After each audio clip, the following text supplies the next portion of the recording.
आपने पढ़ना है, अपना इज़हार मोहब्बत आगे लेकर आएँ, बैठी है वो खुदा की ज़ात ऊपर कबूल करने के लिए।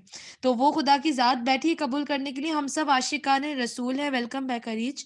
हम सब आशिकाने रसूल हैं, बस यही हम लोगों के लिए बहुत एक एज़ाज़ हासिल है कि हम लोग नात ख़्वानी करते हैं। और अल्लाह पाक हम सबको इसी चीज़ में ज़िंदगी भर, जब तक हमारी मौत नहीं आ जाती, उस वक़्त तक हम सबको आशिकाने रसूल बना के रखे।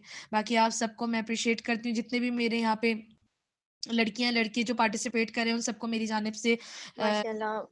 जितने मेरे मेहमान अनम यहाँ आपकी पे हैं, उनको मैं आपकी खुशामदीद। बात को बस माज़रत इंटरप्ट तो नहीं कर रही, लेकिन आपकी बात की खूबसूरती को बढ़ाते हुए इन लोगों के हुँ, लिए और हुँ। आपके लिए कि किताबों में पढ़ा था खुदा हुँ, और हुँ। मोहब्बत। आपने बात बेशक। की इश्क की, तो वाक़ई हुँ। किताबों में पढ़ा था खुदा और मोहब्बत। फिर मैं ढूँढती रही खुदा और मोहब्बत, और इस कच्ची दीवार से लिपट कर हुँ, हुँ। अनम खान ने भी बहुत स्ट्रगल किया है, और मैं बहुत एप्रिशिएट करती हूँ इनके हौसलों को कि माशाल्लाह अल्लाह से मोहब्बत और उस पे यकीन नहीं छोड़ा कि इस कच्ची दीवार से लिपट कर मैं रो पड़ी कि जिस पर लिखा था खुदा और मोहब्बत। तो बेशक।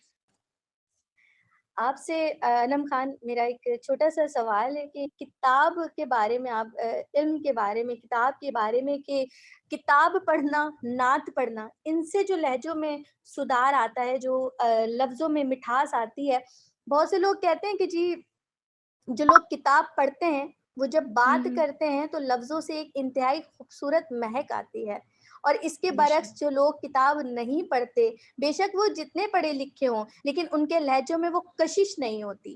कहते हैं ना, बेशक। पढ़ लिखने से इल्म नहीं आता। हुँ, हुँ। तो इस बारे में आपकी क्या राय है कि वाक़ई मतलब ऐसा आपकी जो है या नहीं? हाइलाइट है, वो ये है कि पढ़ने-लिखने से इल्म, शऊर नहीं आता।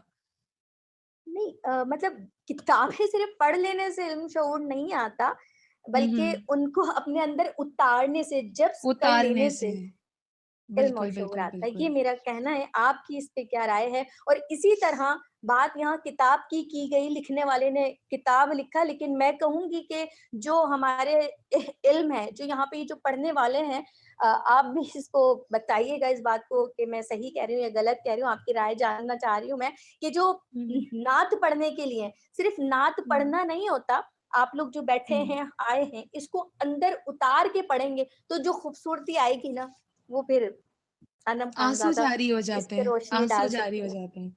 बिल्कुल।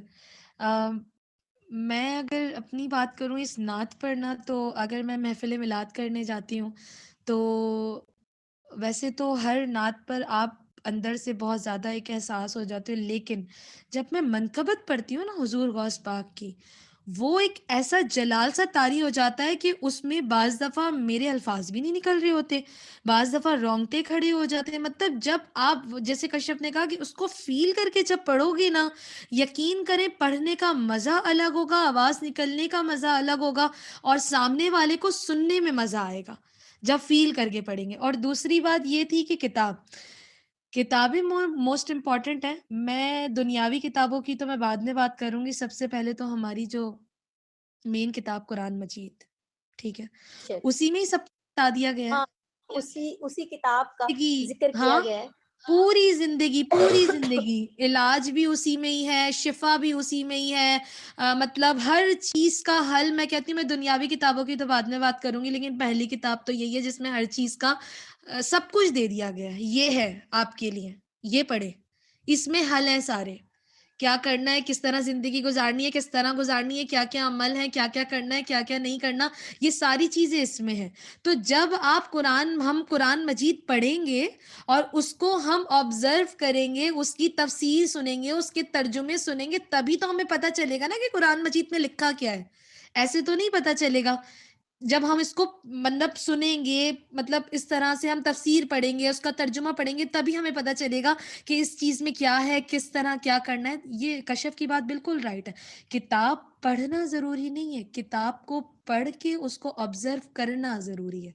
मतलब उसको लिरिक्स बाय लिरिक्स जो भी है, वो अगर आप ऑब्ज़र्व कर लो ना, तो यकीन करें ये चीज़ें। बेशक अनम खान, आपकी हुँ, बात को आगे बढ़ाते हुए और आप इत्तेफ़ाक करें मेरी बात से या नहीं, मैं बड़ी गुनाहगार सी आगार सी बंदी हूँ, कम इल्म हूँ और नाक़िसुल अक़ल भी हूँ क्योंकि औरत हूँ और बशर हूँ, गुनाहगार भी हूँ, बेशक। गलतियाँ भी होती हैं। लोग कहते हैं जी हमसे गलती नहीं होती, लेकिन मैं बड़े फ़ख़्र से कहती हूँ जी मुझसे बहुत गलतियाँ होती हैं क्योंकि मैं बशर हूँ। अल्लाह ने मुझे गलती का पुतला, ख़ता का पुतला मुझसे भी बनाया है बहुत और गलतियाँ अपनी होती हैं गलतियों कशा पे शर्मिंदा होती हूँ और क्योंकि कहते हैं ना कि एक होती है गलती कर हाँ, लेना, एक होती है गलती हाँ, मान लेना। मान अच्छा, लेना। लोगों का आजकल ये रुझान है कि जी अगर हाँ, किसी ने गलती करके उससे माफ़ी माँग ली तो उसको भी कमतर समझ लेते हैं कि जी ये तो बिल्कुल। बिल्कुल गिरा हुआ बंदा है, बोलता है, माँग लेता है, फिर बोल देता है, फिर कर लेता है। तो जज़ाकल्लाह। नात ख़्वानी एक प्रोफ़ेशन है।